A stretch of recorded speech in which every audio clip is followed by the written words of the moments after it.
we're going to do an interview of people who do interviews here. TYT Investigates is in the house. Ken Klippenstein, Jonathan Larsen, senior investigative reporter, and Jonathan is our managing editor. You guys have broken a lot of stories recently, and ones that affect the election, ones that are about Saudi Arabia. So, man, you guys are all over the news, and even more. My favorite is actually the prayer breakfast one. I want to come back to that in a little bit. But Jonathan, you guys broke a story about Rick Scott recently in conjunction with The Intercept. Yeah, we partnered up with The Intercept for that one. That's right. Yeah. So what was that story?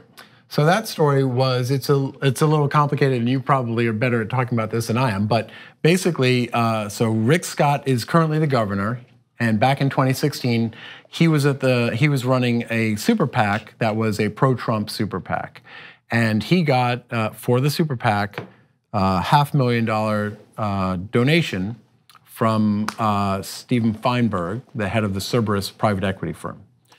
1 week after Feinberg donated $500,000 to this pro-Trump super PAC, the state of Florida and the agency that oversees the state's pension fund investments put a $200 million investment in the hands of Cerberus. Okay, so now that would appear to be as a thank you for the campaign donation, but did Cerberus do anything afterwards additionally to help Rick Scott? 1 month later, they donated $975,000, an additional $975,000 to the super PAC. Okay, so it's your guys' job to break these stories in an objective way. It's my job to say, are you kidding me, right? Jesus Christ, how obvious is that bribery? You give campaign donation to the guy who goes, oh yeah, okay, am I gonna give you money back? No, I'm gonna take the money of the good people of Florida and I'm gonna give it back, give it to the guys who bribed me. And then afterwards they'll say, thank you very much, here's another bribe. Okay, and now unfortunately these are legal. Money in politics is insane. You have to end the private financing of elections, otherwise, of course they're gonna give away your money. Okay, so anyway, but I love that you guys bring the facts to it, and let me make the argument, but I literally don't even know.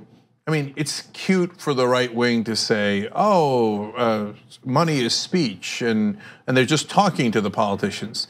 How about the $200 million that went out the door? Was that also speech, right? 204.9 actually, because the state has paid 4.9 million in fees, because the private equity funds, they charge much higher fees. And actually the return on investment for that fund's investment was lower than if they had just invested in the S&P 500. I remember the story. It was about a third of what they could have gotten if they just something like 7% as opposed to 20.5 or something for the S&P 500 over the same period. So on the upside, the good people of Florida got a third less than they could have if they paid nothing or almost nothing. The rates are very low for the index funds. Yeah.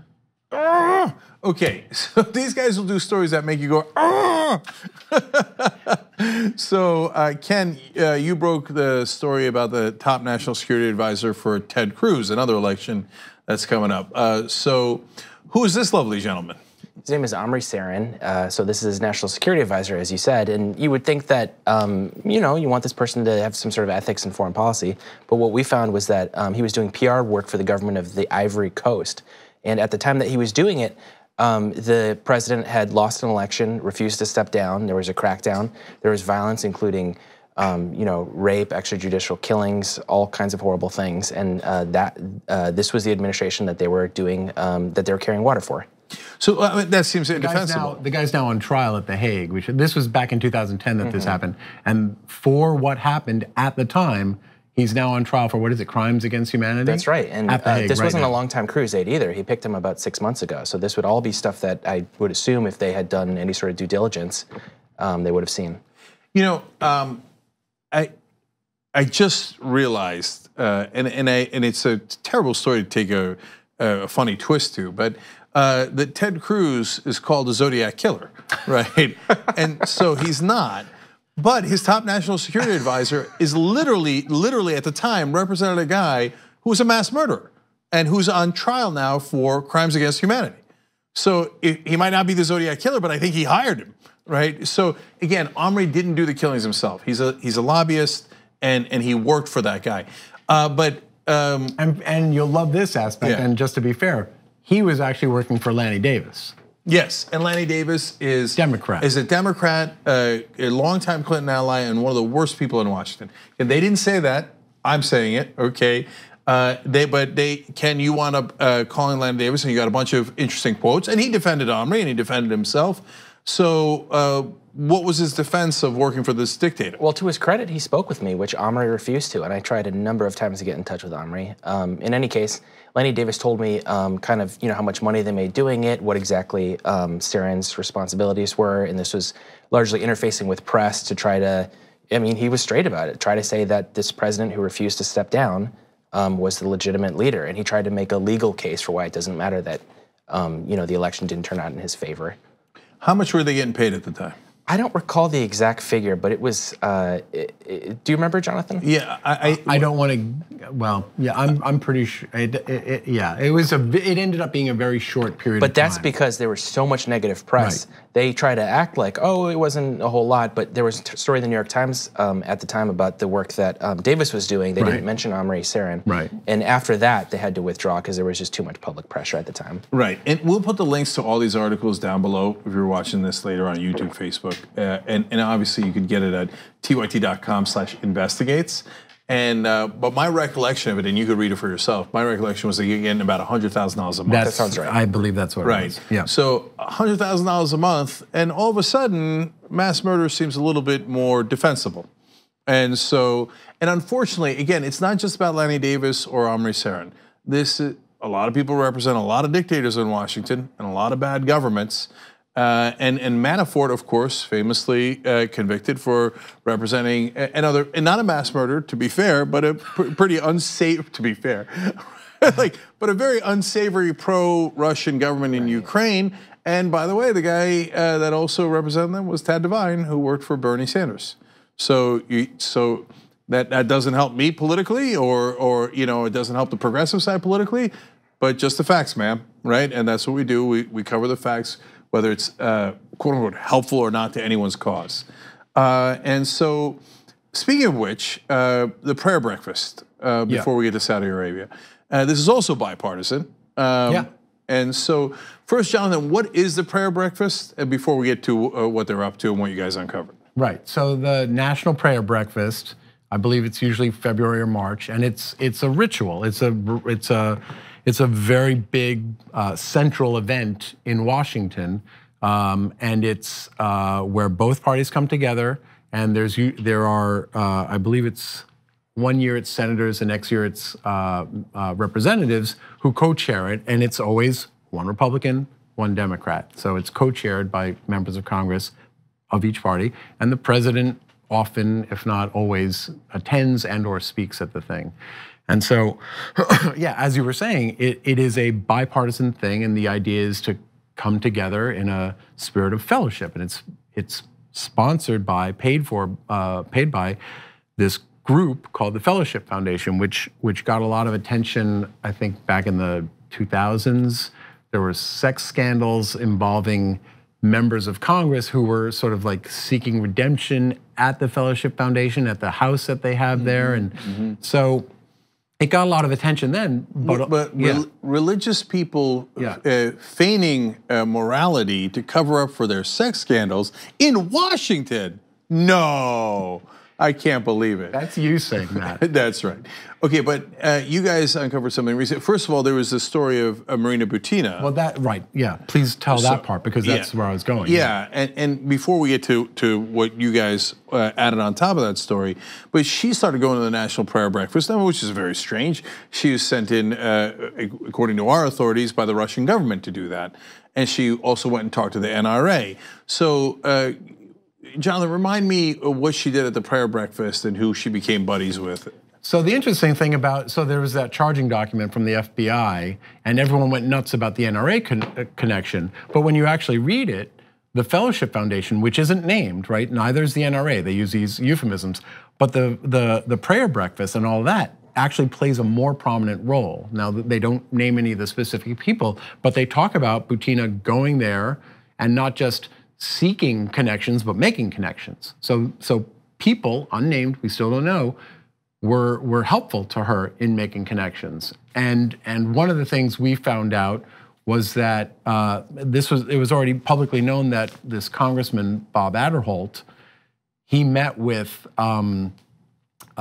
people representing Manafort's Ukrainian client in DC. And the part that we found out, and so the reason Aderholt plays into this is because the Fellowship Foundation, in addition to the breakfast, they also sponsor trips by members of Congress overseas to participate in other religious activities. Bob Aderholt, the guy Manafort's clients were meeting with, Manafort's lobbyists, I guess. Aderholt was far and away the #1 guy sent by the Fellowship Foundation overseas, including to Eastern Europe, including to Ukraine. And what we figured out by looking at the travel records was it wasn't just Manafort's lobbyists in Washington. The people who were paying Manafort, Aderholt met with them in 2016 in Ukraine. And in various other Eastern European governments that, could be said to be pro-Russia. So look, there's another twist to that story, which actually bothers me even more, and I want to get to that in a second. But on that one, why? What does the fellowship get out of supporting a bunch of lobbyists who are making a ton of money representing unsavory foreign governments? So they're not supporting the lobbyists, right? They're paying for Aderholt's travel. And the lobbyists are paying for the fellowship. No, the fellowship. Right. That's what I'm saying. Fellowship is paying for the travel. Right. So I get if they want to go on religious trips that I don't agree with, which is the second part of the story, right? But what's the tie to the? It's not clear. Like we don't know any of this stuff yet, and hopefully some of this will come out. But the other thing is there are a lot of different elements in play here, right? There were genuine, unique to Ukraine forces going on with Viktor Yanukovych. Yanukovych, thank you. He I think lost power in 2014, right? So he was trying to keep power for himself. So he had very specific, needs. Russia, I think Ken found this out. Russia has, as actually the affidavit says this, that Russia had an interest in trying to prevent former Soviet bloc countries from joining the EU, and the Fellowship Foundation was sending people over there who were meeting with anti-gay leaders. Yeah, right. exactly. Whose policies would keep those countries out of the EU. Yeah, so there's so many intersecting. Yeah, we don't know. There's still something to be uncovered there, because for the religious zealotry, I get their motivation, right? Why they'd want to help people who are not religious zealots but spend a lot of money in America on lobbyists, that's a different question. And so there's still more to look into there. But let's talk about the zealotry.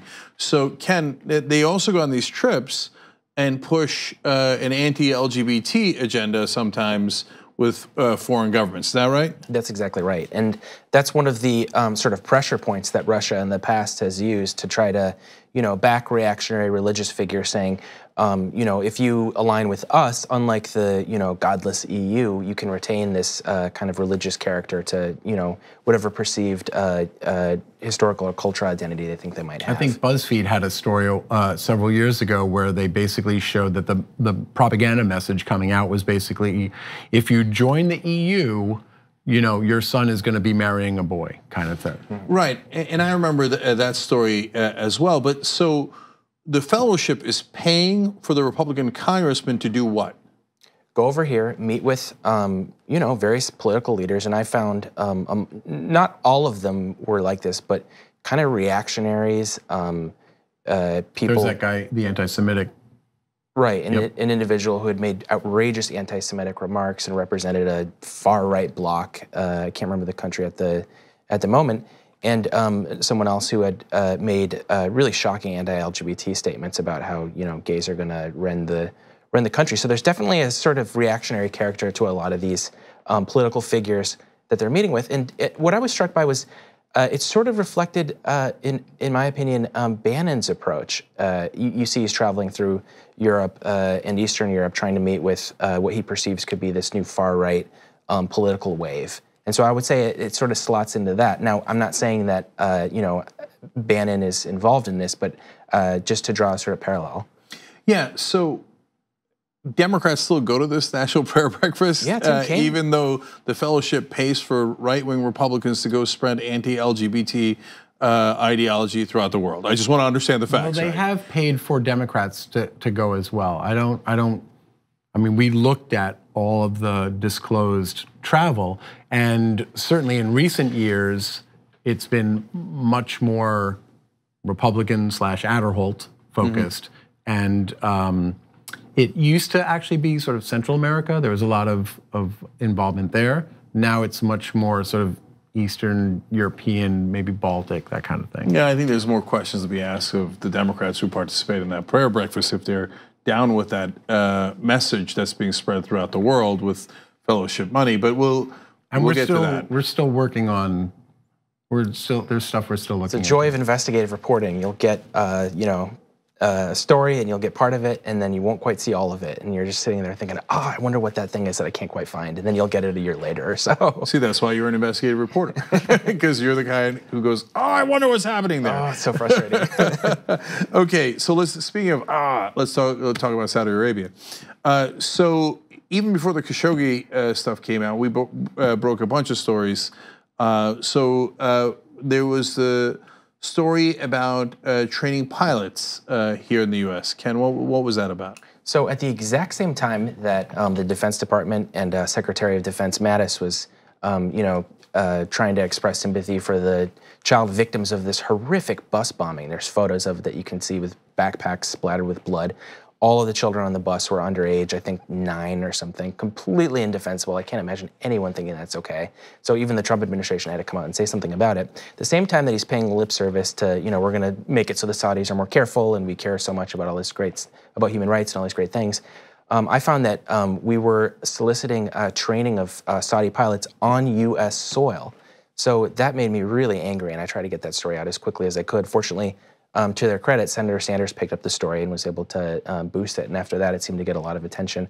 But I just thought it exposed as a total fraud the Trump administration's alleged concern for civilian casualties in Yemen. Jonathan, Michael Tracy also broke a story about helicopters going to Saudi. That was a while back actually, because again, like pre-Khashoggi, we've been institutionally invested in, people are dying in Yemen. And so the story essentially was finding out that American-made combat helicopters were being used by the Saudis in Yemen. Yes, and not to good effect. And look, again, my opinion is that it's deeply depressing that the murder of a journalist, which is horrific, and I understand why it got the attention that it did, and we've been covering it nonstop as well. But why that trumped thousands of innocent lives being lost in Yemen, and that got nowhere near the same attention. But like you said, you guys have been on top of it from day one. In fact, Ken, back to you. You broke a story about how we're training them on how to run prisons. Oh boy. That's right. Not just prisons, women's prisons. And what's the significance of that? Well, under this new leader that Washington was heralding, both government and people like Thomas Friedman in the New York Times heralding as going to bring all these progressive reforms and everything to Saudi Arabia, there have been more women, according to Human Rights Watch, who I spoke to for the story, there have been more women in prison for activist crimes like, criticizing the government, women driving, things like that, under this administration than under any other administration in living history. And they told you it's been accelerating, right? It's been going up, increasing. Yep, it continues to ramp up. And so that's exactly what we're training them. I'm not saying we're necessarily training them in, imprisoning activist women, but those are, that population has just skyrocketed according to Human Rights Watch. And we obviously tragically saw what sometimes Saudis do to detainees. And Khashoggi, they detained, obviously. And I want to say again, we bring Saudi prison guards and officials back to the U.S. to do this. So this isn't even just us sending us a contractor there. And, that really upsets me. I mean, I'm a journalist, so I try to stick to the facts, but it's really hard to look at this stuff, knowing Saudi Arabia's human rights record, knowing that this is happening in our own, backyard. It really disgusts me. And I'm not defending anyone, but the contract specifically says that The training is going to ensure that the highest human rights standards are met, or that they conform to the international norms about it's the same human argument rights. they have. But it also raises a bigger question about, well, how do we know? How are we supposed to know? There's no monitoring, there's no transparency. So is this part of if you're really making that commitment, is that part of a bigger engagement now with that Saudi system, or is that just total lip service? And bear in mind, this is the same rhetorical technique they're using for why we're supporting the airstrikes in Yemen. They're saying, oh, we're actually gonna help them to make it more accurate, and we're gonna ensure that they don't, how's that working out? It's the exact same thing, and now they're saying with the prisons, we're gonna help them to make the prisons better.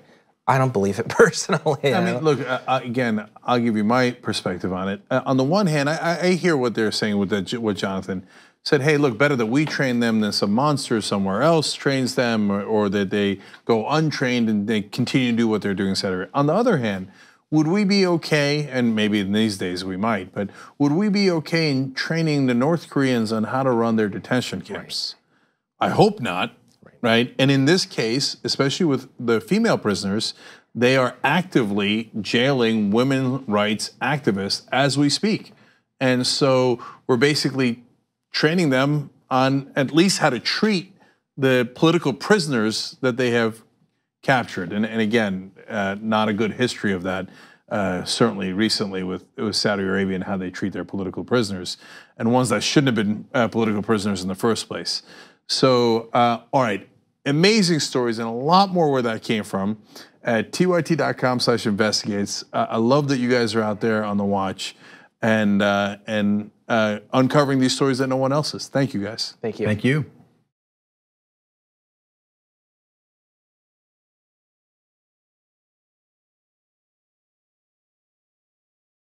If you like the interview that you just watched, I got great news for you. If you become a Young Turks member, you can watch them live as they happen. Only the members get that. You also get Young Turks live. You also get Aggressive Progressive live and Old School live.